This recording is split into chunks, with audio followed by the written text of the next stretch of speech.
பெட்டியை வேக வேகமாக தூக்கிட்டு ஓடி வந்து அந்த ட்ரெயினை அப்படி இப்படி கஷ்டப்பட்டு பிடிச்சிட்டு நேராக உள்ளே போய் உட்கார்றதுக்கு போகிறான். காலியாக தான் இருக்குது. ஏற்ற மாதிரி ஒருத்தர் உட்காந்துருக்கிறாரு. இந்த இடம் முழுவதும் காலியாக இருக்குது. இவன் ட்ரங்கு பெட்டி 3 ட்ரங்கு பெட்டி வச்சுருக்கிறவன் அந்த ட்ரங்கு பெட்டி தலையில் வச்சுக்கிட்டே அந்த சீட்டில் உட்காந்தான். பக்கத்தில் இடம்லாம் காலியாக இருக்குது. அப்போ ஏற்ற மாதிரி சீட்டில் உட்காந்துருக்கிறவன் கேட்டான், அண்ணாச்சி இந்த பக்கம் தான் இடம் முழுவதும் காலியாக இருக்க, தலையில் ஏன் ட்ரங்கு பெட்டி சுமந்துக்கிட்டு வரிய, அது பக்கத்தில் காலியாக இருக்கிற இடத்துல வைக்க வேண்டியதானேன்னு. இவன் அது எப்படி, இது என்னுடைய சொந்த ட்ரங்கு பெட்டி, இந்த 3 பெட்டி நான் எப்படி இறக்கி வைப்பேன், நான் ஊரில் போய் இறங்குற வரைக்கும் என் தலையில் தான் சுமந்துட்டு வருவேன் அப்படின்னா. அது ட்ரெயின் சுமக்குதில்ல சாமி, நீங்கள் நான் தான் சுமப்பேன் அப்படின்னா. இதை மட்டும் சாமியார் சொல்கிறாரு. இந்த தூக்க வரலன்னு சொன்னான்ல அவன்கிட்ட இதை மட்டும் சொல்லிவிட்டு அந்த 3 ட்ரங்கு பெட்டி தலையில் வச்சுக்கிட்டு ட்ரெயினில் பயணம் செஞ்சுக்கிட்டு இருக்கானா, அவனை பற்றி நீ என்ன நினைக்கிறேன்னு கேட்குறாரு சாமியார். உடனே அவன் சொன்னான், அவனை மாதிரி பைத்தியக்காரன் உண்டா சாமி, அவ்வளோ இடம் காலியாக இருக்குது, அந்த பெட்டி அதில் வச்சான்னா அவன் பைத்தியக்கார சாமி அப்படின்னு சிரிக்கான். உடனே சாமியார் சொன்னார், அவன் பைத்தியக்காரன் இல்லப்பா, நீ தான் பைத்தியக்காரன். உடனே இவனுக்கு அதிர்ச்சி, சாமி என்ன சொல்கிறீங்க அப்படின்னு. ஆமாம், நீ தான் பைத்தியக்காரன், அந்த ட்ரங்கு பட்டியே ஊர் வருகிற வரைக்கும் தலையிலிருந்து இறக்கி வைக்க மாட்டேன்னு பிடிவாதமாக இருக்கான் பார்த்தியா, அது மாதிரி நீயும் உனக்கு சம்மந்தம் இல்லாத கவலைகளை எல்லாம் மண்டையில் ஏற்றிக்கிட்டு இறக்கி வைக்க மாட்டேன்னு நீ உட்கார்ந்துக்கிட்டு இருக்கிற, அதனால தான் உனக்கு தூக்கம் வர மாட்டேங்கிட்டார். உடனே இவனுக்கு அதிர்ச்சி ஆகிட்டு, ஆஹா சாமி வேற எங்கேயோ எல்லாம் கை வைக்கிறாருன்ட்டு, சரி இப்போதைக்கு இது போதும் படுத்து தூங்குன்ட்டார். படுத்துட்டான்.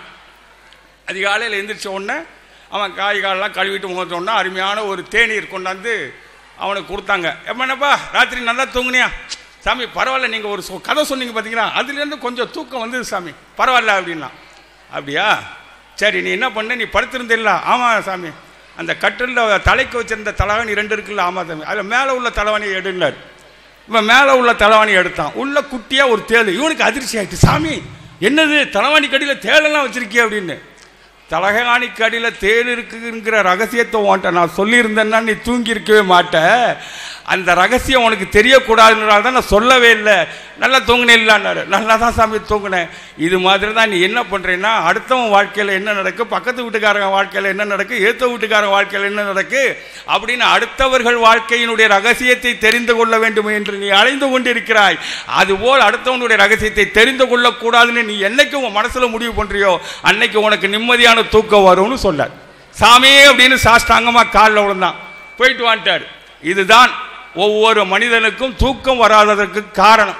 தேவையில்லாத கவலையை மண்டையில் ஏற்றிக்கிட்டு தேவையில்லாத ரகசியங்கள் தெரிய வேண்டும் என்று வீணாக அலைந்து கொண்டிருக்கிற காரணத்தினால் மட்டும்தான் ஒவ்வொரு மனிதனுக்கும் தூக்கம் வராமல் அவஸ்தைப்படுகிறான் என்பதை சொல்லி, ஞானம் தழைத்து உன் சுரூபத்தை அறிகின்ற நல்லோர் இடத்தினிற் போய் நடுவினிலிருந்து வந்த அடிமையும் பூண்டு அவர் நவிற்றும் உபதேசம் உட்கொண்டு ஈனம் தனைத்தள்ளி எனது நான் எனுமானம் இல்லாமலே துரத்தி இந்திரிய வாயில்களை இறுக புதைத்து இருளற விளக்கேற்றியே ஆனந்தமான விழி அன்னமே உன்னைய நகத்தாமரை போதிலே வைத்தே வேறே கவலையற்று மேலுற்ற பரவசமாகி அழியாததோர் ஆனந்த வாரதியில் ஆழ்கின்றதென்று கான் ஆதிகட ஊரின் வாழ்வை அமுதீஸ்வர் ஒரு பாகம் அகலாத சுகவாணி அருள்வாமி அபிராமி என்றான்.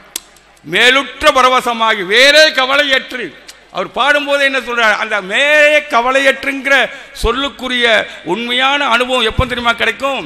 இதுபோல் நிகழ்ச்சிகளிலே நீங்கள் வந்து கலந்து கொண்டு நேரடியாக கலந்து கொண்டு இதுபோல் பெரியவர்கள் எல்லாம் பேசக்கூடிய அருமையான செய்திகளை கேட்க கேட்க கேட்க கேட்க கேட்க வேறே கவலையற்று மேலுற்ற பரவசமாகி நீங்கள் எல்லாம் மாறிடுவீர்கள் என்று சொல்லி அருமையான தலைப்பு அடியார்களுடைய பெருமை மிளிர்வது பக்தியால் என்று கோமதி அவர்களும் தொண்டால் என்று கவிஞர் மூர்த்தி அவர்களும் பேச இருக்கிறார்கள். இருவருக்கும் முதலிலேயே நான் சொல்லிடுறேன், முதல்ல ஒரு 10 நிமிடம், அதற்கு பிறகு அடுத்த கருத்தை சொல்வதற்கு ஒரு 5 நிமிடம் என்று ஆளுக்கு 15 நிமிடம், மீதி இருக்கிற சொச்ச நிமிடங்களில் அடியேன் முடிவை சொல்லி இப்பொழுது உங்களின் பலத்த கரவொலியோடு பக்தியால் தான் அடியார்களின் பெருமை மிளிர்கிறது என்று கோமதி அவர்கள் பேச வருகிறார்கள். நல்ல கைத்தட்டல் கொடுங்க.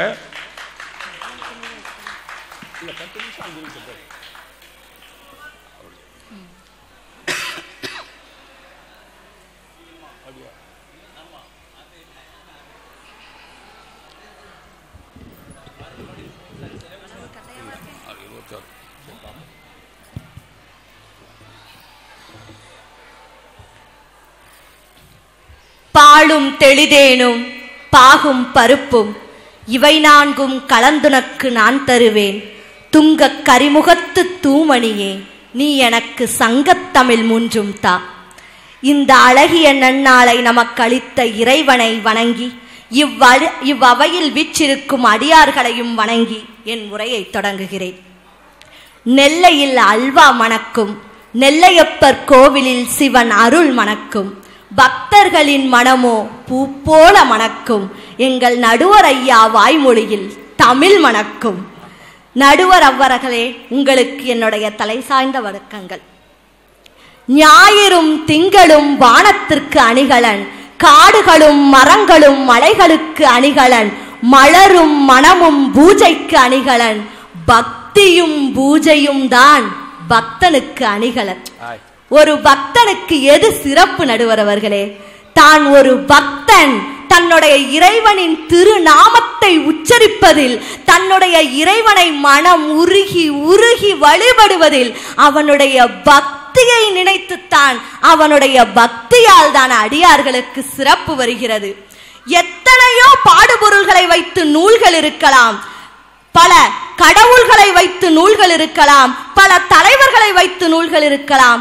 ஆனால் சாமானிய மனிதனை பாடுபொருளாக வைத்து பாடிய ஒரே நூல் பெரிய புராணம் மட்டும்தானே.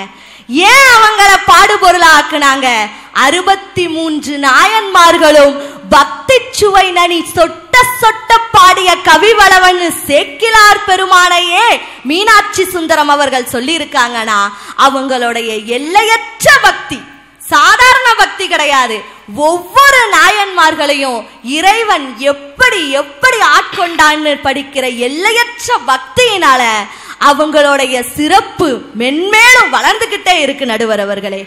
ஒருத்தன் முதல்ல பக்தனாயிருந்தாதான் சிறந்த தொண்டனாக முடியும். தொண்டின் அடிப்படை எங்கிருந்து ஆரம்பிக்குது தெரியுமா? பக்தியிலிருந்து தான் ஆரம்பிக்குது. மனசு சுத்தமாகணும், மனதிற்குள்ள இறைவன் இருக்கணும், மனதுக்குள்ள பக்தி இருக்கணும். அப்பனாதான் அந்த அடியார்களின் சிறப்பு மென்மேலும் மிளிரும் நடுவர் அவர்களே. அதிபக்த நாயனார்னு ஒரு நாயனார் இருந்தாரு. அவர் மீன் பிடிக்கிற தொழிலை செஞ்சுக்கிட்டு இருந்தாரு. தினம் தான் பிடிச்ச மீன்ல ஒரு மீனை இறைவனுக்குன்னு நினைச்சு கடல்ல விட்டுருவார். அப்படி தினம் செஞ்சுக்கிட்டு இருந்தாரு. இறைவன் அவருடைய பக்தியை சோதிக்க நினைச்சாரு. ஒவ்வொரு நாளும் ஒரு மீன் தான் அவருக்கு கிடைக்கும். அப்படினாலும் அந்த வறுமையில கூட இறைவனை நினைக்கிறத அவர் மறக்கல. ஒரு மீன் தனக்கு கிடைச்சா கூட அந்த ஒரு மீனையும் அவர் கடல்ல விட்டுருவார். இப்படி தொடர்ந்து நடந்துகிட்டே இருந்தது. ஒரு நாள் இறைவன் பார்த்தாரு, அந்த அதிபக்த நாயனாருக்கு வைரங்கள் பதிச்ச தங்கங்கள் பதிச்ச ஒரு அரிய மீனை கொடுத்தார். ஆனா அப்படி இருந்தும் அந்த பக்தனுடைய மனசு தடுமாறல நடுவர் அவர்களே. அந்த மீனையும் இறைவனுக்குன்னு சொல்லி கடல்ல விட்டார்னா, அப்பேற்பட்ட பக்தியினாலதான் அடியார்களுடைய சிறப்பு மிளிருது நடுவர் அவர்களே. பக்திங்கிறது சும்மா கிடையாது. ஒவ்வொரு பக்தனும் இறைவனை, தன்னுடைய தெய்வத்தை எப்படி பூஜிக்கிறாங்க தெரியுமா? கலர்சிங்க நாயனார்னு ஒரு நாயனார் இருந்தாரு. தன்னுடைய பட்டத்து அரசியார திருவாரூர் கோவிலுக்கு கூட்டிட்டு போனாரு. கோவில்ல தன்னுடைய கோவில்ல அவங்க சுத்தி வாராங்க. அப்போது கோவில்ல பூ கட்டிக்கிட்டு உட்கார்ந்து இருக்கிறாங்க நிறைய மக்கள். உடனே இந்த பட்டத்து ராணிக்கு பூக்களை பார்த்த உடனே சந்தோஷம். தன்னோட மனசுல தன்னோட அப்படி ஒரு அபரிமிதமான சந்தோஷத்துல ஒரு பூவை எடுத்து முகர்ந்து பார்த்துடுறாங்க. உடனே இத பார்த்து பொறுக்க முடியாம செருத்துணை நாயனார் நாங்க ஒருத்தர் உட்கார்ந்து இருந்தாரு. அவர் வாராரு, அந்த பட்டத்து ராணியோட மூக்க தன்னோட வாளால அறுத்துறார் நடுவர் அவர்களே. இது ராஜாவோட காதுக்கு போகுது. ராணி துடித்துக்கிட்டு இருக்காங்க. ராஜா வாராரு. நடந்தது என்ன அப்படின்னு கேக்குறாரு. செருத்துறை நாயனார் சொல்றாரு, இறைவனுக்கு சூட வேண்டிய மலர்களை பட்டத்து ராணியார் முகர்ந்து பார்த்து விட்டார், அதனால் தான் அவருடைய மூக்கை வெட்டினேன் என்று. அதுக்கு நீங்க அந்த ராஜா என்ன பதில் சொன்னார் தெரியுமா நடுவர் அவர்களே? கலர்சிங்க நாயனார் என்ன பதில் சொன்னார் தெரியுமா? மற்ற சாதாரண மனிதர் அவர் அல்ல. அவர் இறைவன் மீது அபரிமிதமான பக்தியை கொண்டவர். அதனால் அவன் சொன்னாரு, இறைவனுக்கு படைத்த பூக்களை முதலில் எடுத்தது அந்த பட்டத்து ராணியருடைய கைதானே. அதனால் நீ வெட்ட வேண்டியது மூக்கை அல்ல, வெட்டிருக்க வேண்டியது அவளுடைய கைகளைத்தான் என்று கையை வெட்டினார்னா இதுல இருந்து எவ்வளவு விஷயம் தெரியுது தெரியுமா? முதல்ல செருத்துணை நாயனாருக்கு இவங்க ஒரு பட்டத்து ராணிங்கிற பயம் இல்லை. ஏன்னா பயத்தை கடந்த பக்தி அவருக்கு இருந்துச்சு. இந்த கலர்சிங்க நாயனார் ராஜாக்கு தன்னுடைய மனைவி அப்படின்னு இருந்தாலும் இறைவன் மீது கொண்ட அன்புங்கிற ஒரே ஒரு காரணம் தான் இருந்துச்சு. அன்பை மிஞ்சிய பக்தி, பயத்தை மிஞ்சிய பக்தி, எல்லாவற்றையும் விட பக்தி கொஞ்சம் மிஞ்சித்தான் நடுவர் அவர்களே இருக்கிறது. இப்படி ஒவ்வொரு நாயன்மார்களை கதையை எடுத்துக்கிட்டாலும் சரி, கணப்புள்ள நாயனார்னு ஒரு நாயனார் இருந்தாரு. தினம் இறைவனுக்கு விளக்கேற்றுவதை தான் அவருடைய தொழிலா வச்சிருந்தாரு. தினம் எவ்வளவு வறுமை இருந்தாலும் சரி இறைவனுக்கு ஒரு தீபத்தை ஏத்திட்டு வந்துருவார். இறைவன் அவரையும் சோதிச்சாரு, இறைவனுக்கு அவருக்கும் கஷ்டத்தை கொடுத்தாரு. கணம் புல்லுங்கிற ஒரு புல்ல அறிஞ்சி அந்த புல்லால இறைவனுக்கு தீபத்தை ஏற்றினாரு. ஒரு சில நாட்கள்ல அந்த புல்ல கூட கிடைக்க விடாம இறைவன் பண்ணாரு. அப்ப அந்த நாயனார் செஞ்ச செயல் என்ன தெரியுமா? தன்னுடைய தலை முடியை அந்த விளக்கில் வைத்து அதில் தீயை பற்ற வைத்து தீபம் ஏற்றினார்னா அந்த பக்தி, அதாவது நம்மளை படைத்தது நம் இறைவன், நம் இறைவனுக்கு அஞ்சு இந்த உடலும் உயிரும் எதற்கு என்ற பக்தியில் தானே அடியார்களின் பெருமை மிளிர்கிறது. நமினந்த அடிகள்னு ஒரு நாயனார் இருந்தாரு. அவரும் இதே மாதிரிதான். அவரை ஏளனம் செய்தாங்க ஒவ்வொருத்தரும். அப்ப அவர் நினைச்சாரு, தண்ணிய வச்சு உங்களால தீபத்தை ஏற்ற முடியுமா அப்படின்னு அவங்களை ஏளனம் செஞ்சாங்க.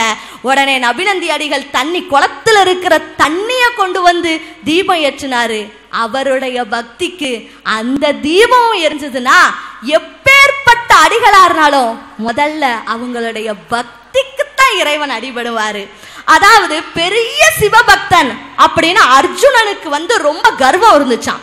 இத கிருஷ்ணர் எப்படியாவது இத போக்கணும் அப்படின்னு நினைச்சு அவனை ஒரு சிவாலயத்துக்கு கூட்டிட்டு போனாராம். அப்போ அங்க பெரிய புஷ்பாஞ்சலி நடந்து கிணத்துல பின்னாடி நிறைய பூக்களை கொண்டு போட்டுக்கிட்டு இருந்தாங்க. அப்ப அர்ஜுனன் கேட்டாரா, இந்த ஊர்ல இப்படி இறைவனுக்கு புஷ்பாஞ்சலி பண்றது யாரு அப்படின்னு விசாரிச்சப்போ பீம மகாராஜா தான் இந்த புஷ்பாஞ்சலி எல்லாம் பண்ணாங்க அப்படின்னு கேள்விப்பட்டாராம். அப்ப அர்ஜுனன் சொன்னாராம், ஒரு நாளும் அவன் கோவிலுக்கு இறைவனை வழிபட்டு நான் பார்த்தது இல்லையே, அப்படி இருக்கும்போது அவன் இப்படி புஷ்பாஞ்சலி இறைவனுக்கு செய்ய முடியும் அப்படின்னு நினைச்சு பீமன்கிட்ட போய் கேட்கிறாங்க.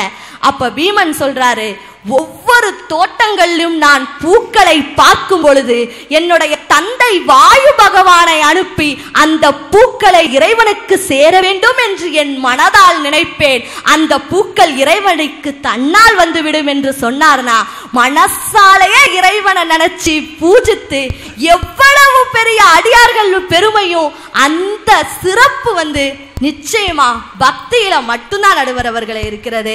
அதனால திரும்ப நான் மிச்சத்தை சொல்றேன், பக்தியில மட்டும்தான் அடியவர்களின் சிறப்பு மிளிர்கிறது என்று கூறி நன்றி கூறி என் முதல் உரையை முடிக்கிறேன். நன்றி, வணக்கம்.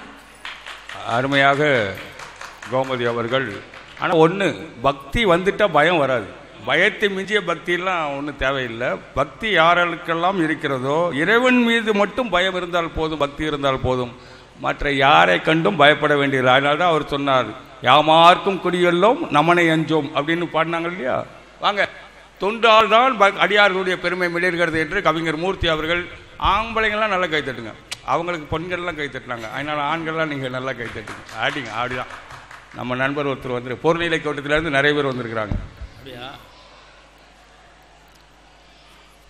தாயே தமிழே, செந்தமிழே, நருந்தேனே, என் செயலையும் மூச்சையும் உனக்கு அளிக்கின்றேன். இந்த நல்ல வாய்ப்பை இந்த திருக்கோவிலில் பணித்திருக்கிற எம்பெருமான் சிவபெருமானின் திருவடியை தாழ்வணங்கி சுழலும் சொல்லரங்கத்துக்குள் நுழைகிறேன். தமிழ்நாடு முழுவதும் பல்வேறு பட்டிமன்றங்கள், ஆன்மீக சொற்பொழிவுகள் என்று வலம் வந்து கொண்டிருக்கிற பட்டிமன்ற மாமணி பாவலர் பாமணி ஐயா அவர்களே, எனக்கு முன்னாலே பேசி வந்திருக்கின்ற சகோதரி கோமதி அவர்களே, திரளாக வருகை தந்திருக்கிற பக்த கோடி மக்கள் அனைவருக்கும் முதற்கண் வணக்கத்தை தெரிவித்துக் கொண்டு சொல்லரங்கத்துக்குள் நுழைகிறேன். அருமை சகோதரி அவர்கள் பல்வேறு உதாரணங்களை இங்கே எடுத்து வைத்தார்கள். அடியார்களுடைய மகிமைகள், அடியாருடைய செயல்பாடுகள் எல்லாம் மிளிர்வது பக்தி நெறியிலா அல்லது தொண்டு நெறியிலா என்று இங்கே தலைப்பு கொடுக்கப்பட்டிருக்கிறது இந்த சொல்லரங்கத்தில். இந்த அடியார்கள் என்பவர்கள் யார் என்று முதலில் நீங்கள் தெரிந்து கொள்ள வேண்டும். அடியார்கள் இப்ப நீங்க எல்லாம் கோயிலுக்கு வந்திருக்கீங்க. தன்னை இழந்தவன் தவத்தை அடைகிறான், தவத்தை அடைந்தவன் சிவத்தை அடைகிறான். தன்னை இழந்தவன் தவத்தை அடைகிறான், தவத்தை அடைந்தவன் சிவத்தை அடைகிறான். அந்த தவத்தில் சிறந்தவர்கள் தான் அடியார்கள். அந்த அடியார்கள் வந்து ஆண்டவனுக்காக தன்னையே அர்ப்பணித்தவர்கள். இன்னும் சொல்ல போனால் நாமெல்லாம் பக்தர்கள் ஆண்டவனை தேடி இங்கே வருகின்றிருக்கிறோம். ஆனால் ஆண்டவன் தேடி சென்றது அடியார் பெருமக்களை மட்டும்தான். ஆண்டவன் தேடி சென்றது அடியார் பெருமக்களை மட்டும்தான். எத்தனையோ உதாரணங்களை சொல்லலாம். உதாரணமாக 63 நாயன்மார்களுடைய வரலாறை பெரிய புராணம் சேக்கிழார் பெருமான் மிக அருமையாக சொல்லி இருக்கிறார் என்று சகோதரி சொன்னார். அந்த பெரிய புராணத்துக்கே இன்னொரு பெயர் தொண்டர் புராணம், மறந்து விடாதீர்கள். அந்த பெரிய புராணத்துக்கே இன்னொரு பெயர் தொண்டர் புராணம். அந்த பெரிய புராணத்தில் உள்ள 63 நாயன்மார்கள் ஒவ்வொரு ஆலயத்தையும் அலங்கரிக்க வேண்டும், அவன் சிவனடியார் சிவபெருமானுக்காக தன்னை அர்ப்பணித்தவன் என்பதற்காக ஒவ்வொரு கோவிலிலும் அந்த கோவிலுடைய இடதுபுறமாக நம்ம சுற்றி வரக்கூடிய இடத்துல பாருங்க 63 நாயர்களுடைய சிலையை வரிசை வச்சிருப்பான். பார்த்திருக்கீங்களா? உள்ள வரும்போது அந்த 63 நாயன்மார்களுடைய சிலையும் எல்லா சிவன் கோயிலையும் வரிசை வச்சிருப்பான். நிறைய பேருக்கு அதை பார்க்க விட மாட்டாங்க. நிறைய பேர் நேர சாமி கும்பிட்டு அப்படியே போயிடுவாங்க, அதை பார்க்க விட மாட்டாங்க. ஆனால் அவர்களெல்லாம் இறைவனுக்காக தன்னுடைய வாழ்க்கையை, தன்னுடைய எல்லாத்தையும் பொன்பொருள் அத்தனையும் தியாகம் செய்தவர்கள். அதனால்தான் இந்த அடியாருடைய பெருமை இங்கே மிளிர்கிறது. ஒரு உதாரணத்துக்கு, திருநாவுக்கரசர் இல்லை என்றால் இன்னைக்கு சிவனடியார்கள் இல்லை, உளவார பணிகள் இல்லை. இந்த உளவார பணிகள் ஒவ்வொரு ஆலயங்கள் நடக்கல ஐயா, எல்லா ஆலயங்களும் தமிழ்நாடு மூலம் உளவார பணிகள் நடக்கிறதா? அதுக்கெல்லாம் முன்னோடி யாருன்னு கேட்டீங்கன்னா திருநாவுக்கரசர் தான். திருநாவுக்கரசர் தன்னுடைய அக்கால்கிட்ட தான் தீட்சையை வாங்குறாரு. அந்த வரலாறு உங்களுக்கு தெரிஞ்சிருக்கும். ரொம்ப நேரம் பேச முடியல, காரணம்னா மிக குறுகிய டைம். அங்க சிவனடியார் வந்து நம்ம திருநாவுக்கரசர் அக்காட்ட தீட்சை வாங்குறாரு. தீட்சை வாங்கி ஒரு சின்ன ஒரு தொண்டு ஊருக்கு ஏதாவது செய்யணும்னு ஆரம்பிச்சு வைக்கிறார். அந்த அவர் ஆரம்பிச்சு வைத்தது இன்னைக்கு ஊராக உளவார பணிகள். பல்வேறு ஊர்கள் இன்னைக்கு சிவன் கோயில்களில் பார்த்தீங்கன்னா நிறைய பேர் உளவார பணிகள் சொல்லி ஒரு பெரிய சிவபெருமான வேண்டி பட்டையை போட்டு அங்கே வந்து நின்று தூத்து தொழிச்சு கோலம் போட்டு அங்கே கூடிய விளக்குகளெல்லாம் சுத்தப்படுத்தி அங்கே கூடிய ஆலயங்களை அலங்காரம் படுத்துகின்ற அந்த தொண்டுதான் அந்த இறைவன் அந்த பக்தியை தீர்மானிக்கிறது. அந்த பக்தியை தீர்மானிக்கிற அங்கே ஆலயம் சுத்தமாக வர முடியும்ல, கோயிலை விளக்க சுத்தப்படுத்தினா தானே விளக்கேற்ற முடியும்.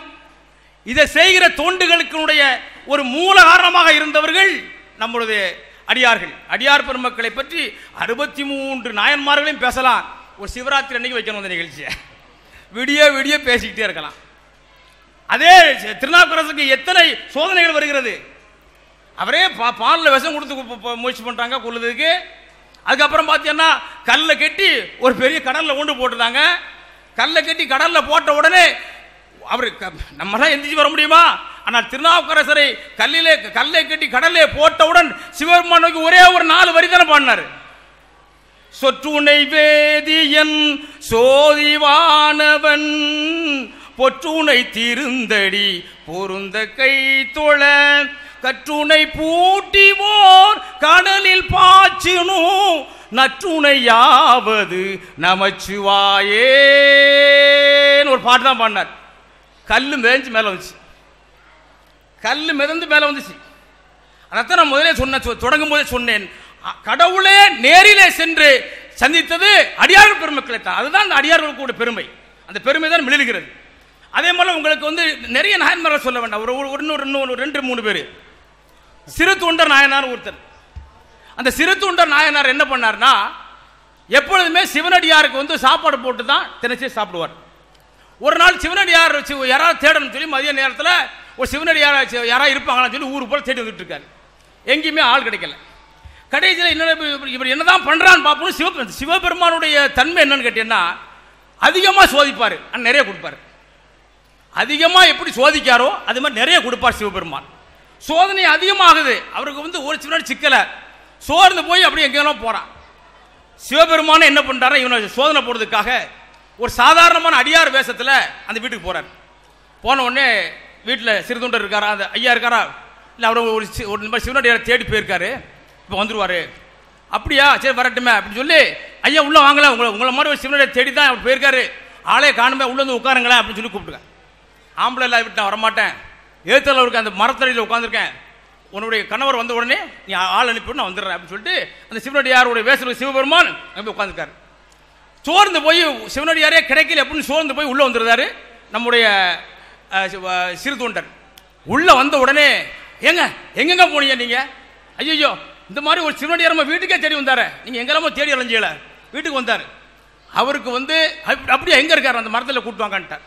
உடனே இவர் நேர வேகமா போய் அவரை கூட்டு வர்றார். அவர் நான் சரி வரேன்னு வச்சார். நான் வாரேன், ஆனால் நான் கேட்கல தந்துருவியா, நான் என்ன விருந்து கேட்கணும் உன்னால முடியுமான்னு.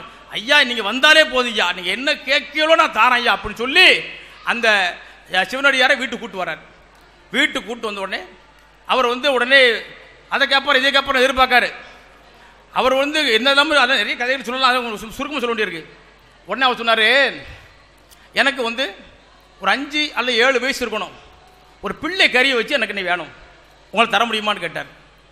உடனே அதெல்லாம் கொடுத்துடலாமே, சிவபெருமானை வைக்கப்படாத, சிவனடியாரை வந்து மண் வைக்கப்படாது. சரி ஒன்று பார்த்து கொடுத்தா ஒன்றும் பிரச்சனை இல்லை, பார்த்துக்கணும். இவங்க வீட்டு மாட்ட போய் கன்சல்ட் பண்ணுறாரு. 2 பேரும் உட்காந்து என்ன செய்ய ஏது செய்ய, இந்த மாதிரி பிள்ளை கறி ஒன்று கேட்டார, நம்மளால் ஒன்றும் பண்ண முடியல, என்ன செய்ய அப்படின்னு பார்க்கும்போது அதுலேயும் வந்து பக்கத்தில் அந்த வீட்டில் அந்த பையன் இல்லை, இந்த பக்கத்தில் இந்த பையன் இல்லை, எல்லா பக்கம் எங்கேயுமே இல்லை, என்ன செய்யணும் தெரியலையே அப்படிங்கும்போது மனைவி சொல்கிறாள், தன்னுடைய பையன் ஒருத்தன் பள்ளிக்கூடத்துக்கு போயிருக்கான், அவனை வழியே இல்லைங்க, அவனை கூட்டு வந்துருங்க அப்படின்னு சொல்லி தன்னுடைய பள்ளிக்கு சென்றிருந்த பையனை அழைத்து வந்து சிவனடியாருக்காக அறிகிறார்கள்.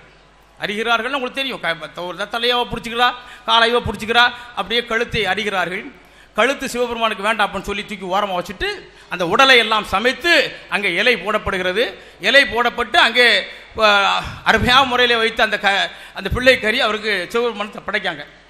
படைச்சு அங்கே வைக்கிற போது சிவபெருமான் மறுபடியும் சோதிக்காரு பாருங்க. அவரை என் கூட உட்காந்து இன்னொரு சிவனடியாரை சாப்பிடணும், என் கூட உட்காந்து இன்னொரு சிவனடியார் சாப்பிடணும், ஒரு ஆளை கூட்டுவாங்க. நான் ஏற்கனவே சிவனடியார் கிடைக்கும் போது ரொம்ப கஷ்டப்பட்டு இருந்திருக்கேன், நான் எங்கே போய் தேடுவேன்னார். உடனே அவரே சொன்னார், உன்னை விட ஒரு சிவனடியார் யாரையா தேவை, நீயே பெரிய, ஏன்னா அவனுடைய மகனுடைய அவன் பிள்ளையுடைய கறி அவன் சாப்பிடான்னு பார்க்கணும் பார்த்தீங்களா. உடனே அவரை சோதிப்பதற்காக இன்னொரு இலையை போட்டு அவரே சிறு தொண்டையே பக்கத்தில் உட்கார வைக்கார். உட்கார வைத்தவுடன் சிறு தொண்டைய மனைவி வந்து அந்த உணவை பரிமாறுகிறார்கள். பரிமாறும் போது சிவபெருமான் அவர் முகத்தை பார்க்கிறார். எப்படி பார்க்கிறார்னா, முகத்தில் ஏதாவது ஒரு பயங்கரமான துக்கம் தெரிகிறதா, முகத்தில் மகிழ்ச்சியின்மை தெரிகிறதா என்று பார்க்கிறார். ஏன்னா அந்த உணவை வந்து விருந்தோம்பலை வந்து மன மகிழ்ச்சியோடு பழகினா சாப்பிட முடியும். வெறுப்பா ஒரு வீட்டில் போய் எந்த வீட்டில் போனாலும் வெறுப்பா தண்ணியை கொடுத்தா குடிக்க முடியாது இல்லையா, தண்ணியை கொடுத்தாலும் குடிக்க முடியாது. அப்போ அந்த சிவபெருமான் அவன் மகிழ்ச்சியா இருக்கிற மாதிரி வழி இல்லை, நம்ம சிவனடியாரை திருப்திப்படுத்தணும் அப்படிங்கிற நோக்கத்தில் மகிழ்ச்சியோ அப்படியே பரிமாறிக்கொண்டிருக்கிறார். பரிமாறும்போது அப்பவும் விடலை, இவன் எதுக்கு எடுத்தாலும் சரிங்க அந்த ஆளு விட மாட்டேக்கான அப்படின்ட்டு சிவபெருமான் மறுபடியும் சொல்றாரு. ஒரு 6-7 வயசுல ஒரு பையன் அவன் பக்கத்தில் உட்காந்து சாப்பிடணும், 2 இலையை போடக்கூடாது, 3 இலையை போடணும். இன்னொரு பையனை ஒன்று கூப்பிடுங்க. அந்த பையன் இந்த இடத்துக்கு இவன் உதவான் அப்படின்னு சொல்லி அவர் எவ்வளோ விளக்கம் சொல்லி பார்க்காரு. இல்லை அதெல்லாம் இல்லை கூப்பிடுங்கன்னார். இல்லை கூப்பிட வழி இல்லையா, கூப்பிடியா வருவான் அப்படிங்காரு. உடனே இவர் எப்படி நம்ம பிள்ளைய தானே நம்ம வெட்டி கறி பற்றி சமைச்சு வச்சுருக்கோம், ஆனால் நம்ம பிள்ளைய ஒரு கூப்பிட சொல்லுறாரு அப்படின்னு சொல்லி வாசலில் போய் சீராளான்னு கூப்பிடுதாரு, வரல. உடனே அவருடைய மனைவி அனுப்பி கூட சொல்லு அப்படிங்காரு. மனைவியும் 2 பேரும் வாசலில் போய் நின்றுக்கிட்டு அந்த சிறுத்தனுடைய மனைவி அந்த வாசலில் நின்று கொண்டு, சீராளா பள்ளிக்கு சென்றிருக்கின்ற சீராளா, சிவபெருமனுக்காக உன்னை படைத்து அவனோடு உட்கார்ந்து சாப்பிடவா சீராளா என்று அதனுடைய பெயரை சொல்லி அழைக்கிறாள். அங்கே இருந்து பள்ளிக்கு சென்றவன் சென்றது போலயே திரும்பி வருகிறான். திரும்பி வந்தவுடன் அந்த கணவன் மனைவிக்கும் அளவற்ற சந்தோஷம், மகிழ்ச்சி பொங்குகிறது. ஆகா மிக சந்தோஷமாக இருக்கிறது என்று சொல்லி உள்ளே வருகிற போது இலை மட்டும் இருக்கிறது, அங்கே ஆளை காணும். அதற்கு பிறகுதான் சிறு தொண்டர் உணர்கிறான், வந்திருப்பவன் எம்பெருமான் சிவபெருமான் என்னுடைய வீட்டுக்கே வந்து விட்டான் ஐயா அப்படின்னு மகிழ்ச்சி அடைந்த அந்த அடியார்களுடைய பெருமைதான் விழுகிறது. அந்த அடியார்களுடைய வழித்தோன்றல்களில் தான் இன்றைக்கு பக்தி எல்லா பக்கத்திலுமே இருக்கிறது. அவர்களை வழித்தோன்றல் ஒவ்வொன்றிலும் எல்லா பக்கத்திலும் இன்னும் சொல்ல போனால் மிக அற்புதமான ஒரு தலைப்பு கொடுத்திருக்கிறீர்கள். அந்த அடியாருடைய பெருமை மிளிர்வது அவர்கள் செய்த தியாகத்தாலும் அவர்கள் செய்த தொண்டுகளாலும் என்று சொல்லி முதல் சுற்றை நிறைவு பெற்று இரண்டாம் சுற்றில் சந்திக்கிறேன் என்று சொல்லி விடைபெறுகிறேன். நன்றி, வணக்கம். அருமை அருமை. வாங்கம்மா, 3 நிமிஷம்னா. அடியார்களின் பெருமை மிளிர்வது பக்திதான் என்று என்னுடைய அடுத்த சுற்றில் கருத்துக்களை முன்வைக்கிறேன். சிறுதொண்ட நாயனார் தன் பிள்ளையே கரியாக சமைத்து இறைவனுக்கு அர்ப்பணித்தது தொண்டு என்று சொல்வதை விட இறைவனின் மீது கொண்ட கண்மூடித்தனமான பக்தி என்றுதான் அதை கூற வேண்டும். ஏனென்றால் பந்தம் பாசம் எதுவும் அற்று இறைவனே சரணாகதி என்ற ஒரு நிலை இருந்தால் மட்டுமே அப்படி ஒரு மனம் வரும். சாக்கியார் என்று ஒரு நாயன்மார் இருந்தார். அவர் இறைவனை கல்லால் அடித்து வழிபடுவாராம். இறைவனை மலரால் பூஜை செய்து வழிபடுபவர்கள் உண்டு.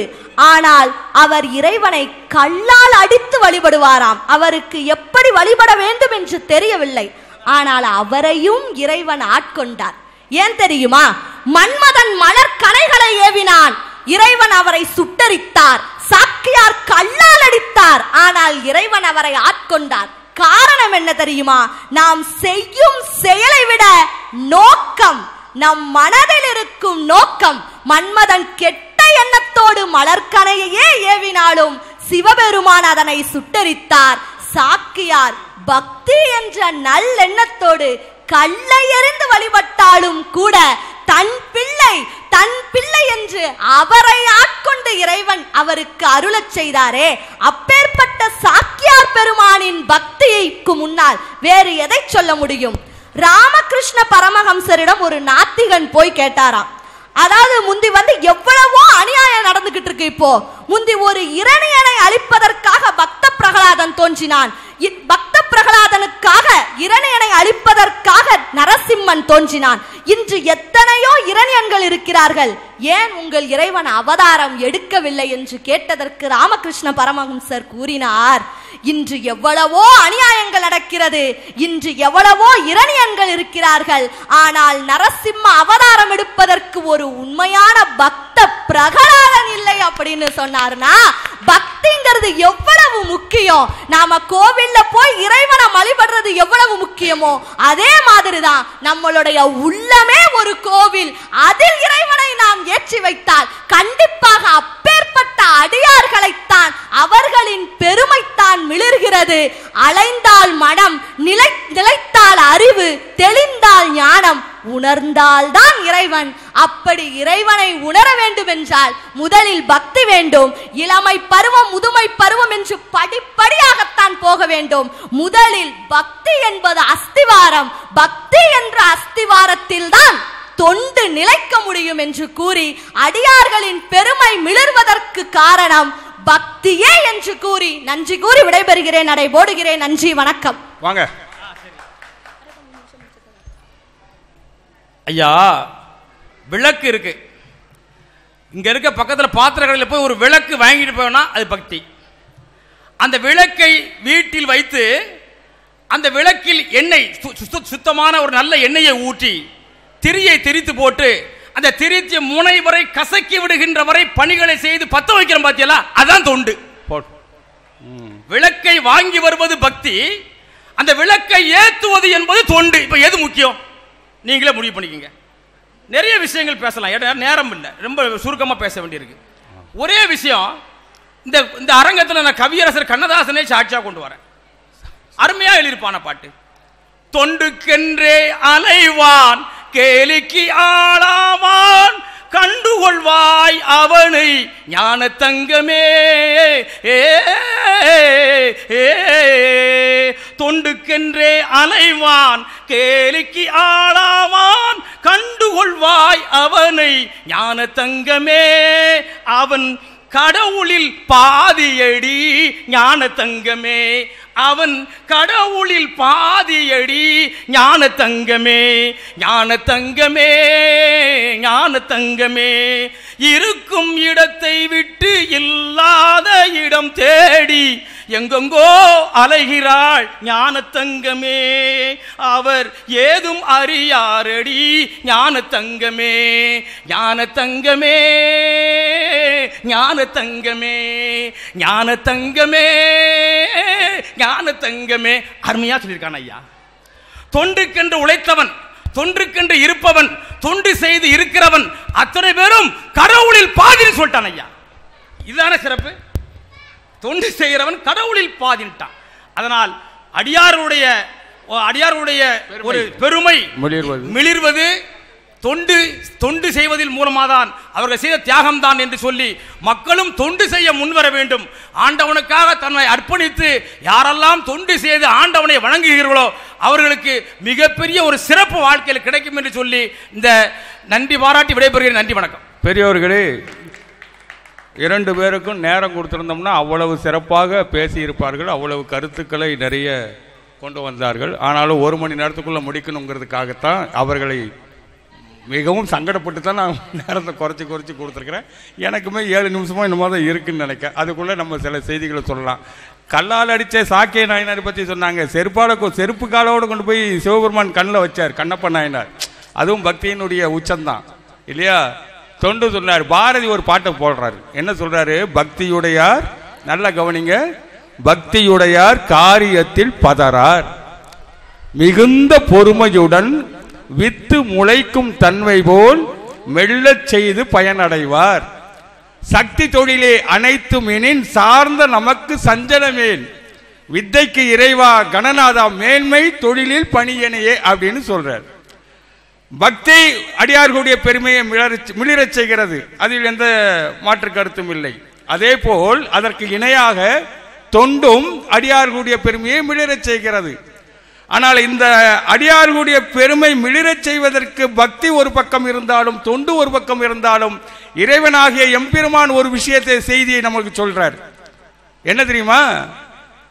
ராத்திரிகள் 2 பேர் யாத்திரிகர்கள் நடைபயணம் மேற்கொண்டு ஒவ்வொரு ஸ்தலமா சுத்திக்கிட்டு இருக்கிற 2 பேர் வராங்க. ஒரு கோயிலுக்கு மாலை நேரம் ஆயிட்டு சாமியை கும்பிடுறாங்க. பசி அவங்களால தாங்க முடியல. கோயில்ல இருந்து சாமி கும்பிட்டு வெளியே வராங்க. பசியில எங்க அங்க மாலை நேரம் ஆயிட்டுலையா, ஒரு கடையும் கிடையாது, கிராமம். ஒரு பெரியவர் வர்றாரு. வாடிய முகத்தோடு இருக்கக்கூடிய 2 பேரை பார்த்தோன்னா என்ன அப்படின்னாரு, பசிக்குது என்ன பண்றதுன்னு தெரியல அப்படின்னு.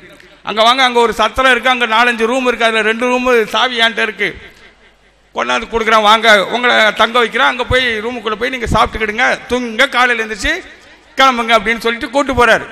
அந்த பெரியவர் கூட்டு போயிட்டு ஆளுக்கு ஒரு ரூமு, ஆளுக்கு ஒரு ரூமுடைய சாவியை கையில் கொடுத்துட்றாரு. திறந்துக்கிடுங்க, உள்ள சாப்பாடு இருக்குது, சாப்பிட்டுக்கிடுங்க, தூங்கிக்கிடுங்க, காலையில் கிளம்பி போங்கன்னு. 2 பேரும் போயிட்டாங்க. சாவியை ரூமை திறந்து உள்ளே போயாச்சு. மறுநாள் காலையில் பெரியவர் போகிறார். 2 பேருடைய ரூம் கதையும் திறக்கிறாரு. முதல் ரூமில் ஒருத்தர் நல்லா சாப்பிட்டுட்டு நல்லா கொரட்டை விட்டு தூங்கிட்டு இருக்கான். சிரிச்சுக்கிட்டே அடுத்த ரூம் கதவை திறக்காரு.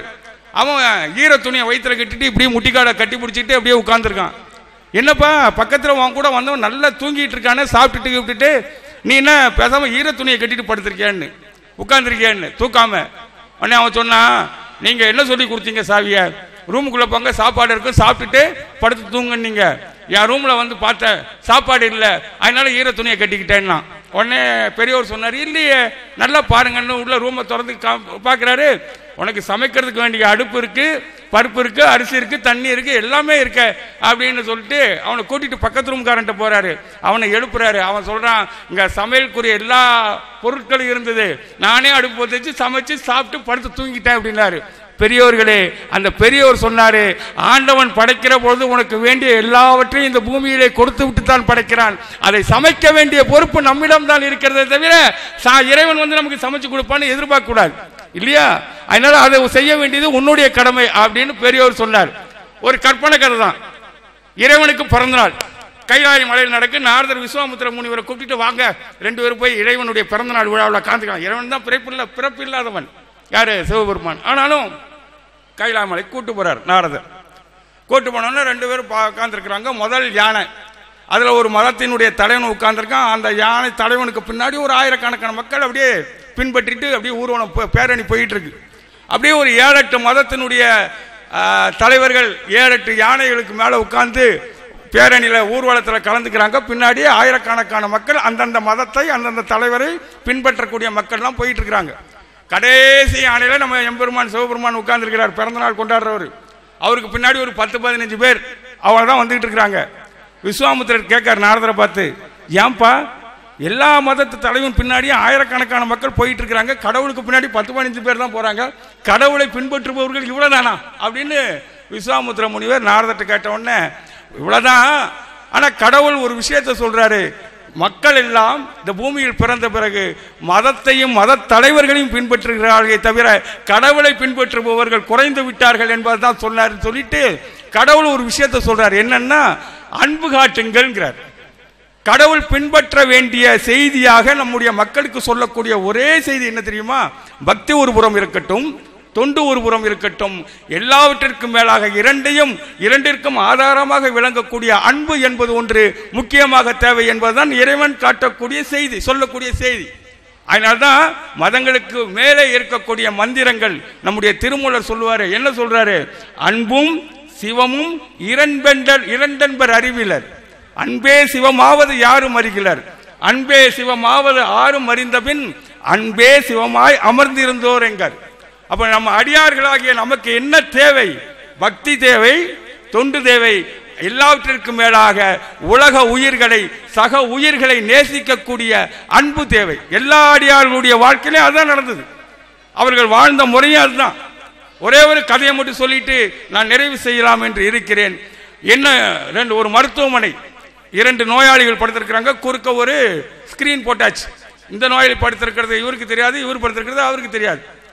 இப்படி அந்த ஆஸ்பத்திரியில் படுத்திருக்கிறாங்க. ஒரு நோயாளி மாலையில் 5 மணி ஆச்சுன்னா என்ன பண்ணுவார்னா, அண்ணாச்சி அப்படின்னு பக்கத்தில் பெட்டில் படுத்திருக்கிறவரை கூப்பிடுவார். சொல்லுங்க அண்ணாச்சி, நான் சாயந்தரம் ஆயிட்டு 5 ஆயிட்டு, இப்போ நான் ஜன்னலை திறந்து வெளியே நடக்கக்கூடிய வேடிக்கைகளை, நிகழ்ச்சிகளை, காட்சிகளை எல்லாம் உங்களுக்கு நான் வர்ணிச்சுக்கிட்டே இருக்கேன், நீங்கள் கேட்டு ரசிச்சுக்கிட்டே வாங்கன்றார். சரிங்க அண்ணாச்சி நீங்கள் சொல்லுங்க. அவர் பார்க்காரு, இப்போ பிள்ளைகள்லாம் கிரிக்கெட் மட்டை எடுத்துட்டு வருதுங்க, பாலை ஒருத்தன் போடுறான், ஒருத்தன் அடிக்கான், ஒருத்தன் கேட்ச் பிடிக்கான், அப்படியே போறாரு. அங்கே ஒரு நதி ஓடிக்கிட்டு இருக்கு, அருமையா இருக்கு, அருமையான காற்று வீசிக்கிட்டு இருக்கு, பச்சை பசேல்னு தென்னை மரங்களும் பனை மரங்களும் பயங்கரமா பிரமாதமா வளர்ந்துருக்கு அப்படின்னு ஒவ்வொரு நாளும் தினமும் மாலையில காட்சிகளை வர்ணிச்சு வர ஒரு 5 மணிலேருந்து 7 மணி வரைக்கும் இந்த பக்கத்து பெட்டில் படுத்திருக்கிறவர் கேட்டு ரசிச்சுக்கிட்டே இருக்காரு. ஒரு மாதத்துக்கு கழிச்சு சத்தம் கிடையாது. அன்னைக்கு சாயந்தரம் சத்தம் வர்ற நர்ஸை கூப்பிடுறாரு, இல்லைம்மா பக்கத்து பெட்டில் ஒருத்தர் இருந்தாரு, அவர் இப்போ எங்க, சவுண்டே இல்லையா, சத்தமே இல்லையான்னு. உங்களுக்கு விஷயம் தெரியாதான்னு இந்த அம்மா கேட்கு. என்ன அப்படின்னு, அவர் நேற்று காலையில் இறந்து போயிட்டாரு, இன்னைக்கு காலையில் இறந்து போயிட்டாரு. அஜ்ஜோ அப்படியா அப்படின்னோடனே, சரி ஒன்று சிஸ்டர் எனக்கு ஒரு உதவி செய்யணும். என்ன, அந்த பெட்டில் என்னை கொண்டு போய் நீங்கள் மாற்றி படுக்க வச்சுருங்க. ஏன்னா அவர் தினமும் எனக்கு ஜன்னலை திறந்து காட்சிகளையெல்லாம் வர்ணித்து சொல்ல எனக்கு மனசு இதமாக இருந்தது. நீங்கள் அந்த பெட்டில் படுக்க வச்சுட்டிங்கன்னா அந்த ஜன்னலை திறந்து பார்த்து நான் அதை ரசிச்சுக்கிட்டு இருப்பேன்னு சொன்ன உடனே, சரி அதனால் என்ன, உங்கள் விருப்பத்தை நிறைவேற்றிடுவோன்னு எல்லாரும் சேர்ந்து இந்த பெட்டில் இருந்து இந்த பெரியவரை அந்த பெட்டுக்கு மாற்றியாச்சு. மாலையில் 5 மணி ஆச்சு. ஜன்னலை திறந்தார். நல்லா கவனிக்கணும், ஜன்னலை திறந்தார், ஒரு காம்பவுண்ட் சோர் தான் இருக்குது, அங்கே ஒன்றுமே கிடையாது. மைதானம் கிடையாது, நதி கிடையாது, தென்னை மரம் கிடையாது, பனை மரம் கிடையாது, ஒன்றும் கிடையாது. இவருக்கு அதிர்ச்சி ஆயிட்டு. தினமும் சாயந்தரம் மாலையில் 5 மணிக்கு சரியாக பசங்க வராங்க, விளையாடுறாங்க, காற்று வீசுது, நதி ஓடிக்கிட்டு இருக்குன்னு தினமும் வர்ணிச்சுக்கிட்டு இருந்தாரு. ஒன்றுமே இல்லையா, வெறும் காம்பவுண்ட் சோர் தானே இருக்குன்னு சிஸ்டரை பதட்டத்திலே கூப்பிடுறாரு, இங்கே வாங்கம்மான்னு. அங்கே ஒருமனை இருக்க அவர் என்னெல்லாமோ சொல்லிக்கிட்டு இருந்தாரு அப்படின்னு. அப்போ அந்த சிஸ்டர் சொன்னாங்க, நீங்கள் சந்தோஷப்படணுன்றதுக்காகத்தான் இல்லாத ஒன்றை இருப்பதாக அவர் சொல்லிக்கிட்டு இருந்தாரு அப்படின்னு சொன்னாங்க. அப்படியா, பரவாயில்லையாடா. இன்னொரு செய்தி உங்களுக்கு தெரியுமான்னு சிஸ்டர் கேட்டாங்க. என்ன, அவருக்கு 2 கண்ணுமே முதல்ல தெரியாது, அதை தெரிஞ்சுக்கிடுங்கன்னாரு. 2 கண்ணுமே தெரியாத ஒருத்தர் பக்கத்து பெட்டில் படுத்துக்கிட்டு இல்லாத காட்சிகளை இருப்பதாக இந்த நோயாளி மனதளவில் சந்தோஷப்பட வேண்டும், உற்சாகமாக இருக்க வேண்டும், உத்வேகமாக இருக்க வேண்டும் என்பதற்காக ஒருத்தர் இப்படி ஒரு வேலையை செய்கிறார், தொண்டினை செய்கிறார் என்றால் மற்றவர்கள் எப்பொழுதெல்லாம் மகிழ்ச்சி அடைகிறார்களோ, எப்பொழுதெல்லாம் மகிழ்ச்சி அடைய வேண்டும் என்று இவர்கள் எல்லாம் நினைக்கிறார். அப்பொழுதுதான் உண்மையான பக்தியும் தொண்டும் விளிரும் என்பதைத்தான் நம்முடைய பெரிய புராண அடியவர்கள் அத்தனை பேரும் வாழ்ந்து காட்டியிருக்கிறார்கள், வாழ வழிகாட்டியிருக்கிறார்கள் என்று சொல்லி இந்த வாய்ப்பை வழங்கிய அத்தனை நல்ல உள்ளங்களுக்கும், திருக்கோயில் நிர்வாகிகளுக்கும், அனைத்து நல்ல உள்ளங்களுக்கும், இதுவரை கேட்டு மகிழ்ந்து கரவொலி எழுப்பி எங்களை உற்சாகப்படுத்திய உங்களுக்கும் இருகரங்கொப்பி நன்றி தெரிவித்து விடைபெறுகின்றோம். நன்றி, வணக்கம். உள்ளூர் செய்திகளை உங்களுக்கு தொடர்ந்து வழங்க எங்கள் சேனலை சப்ஸ்கிரைப் செய்யுங்கள்.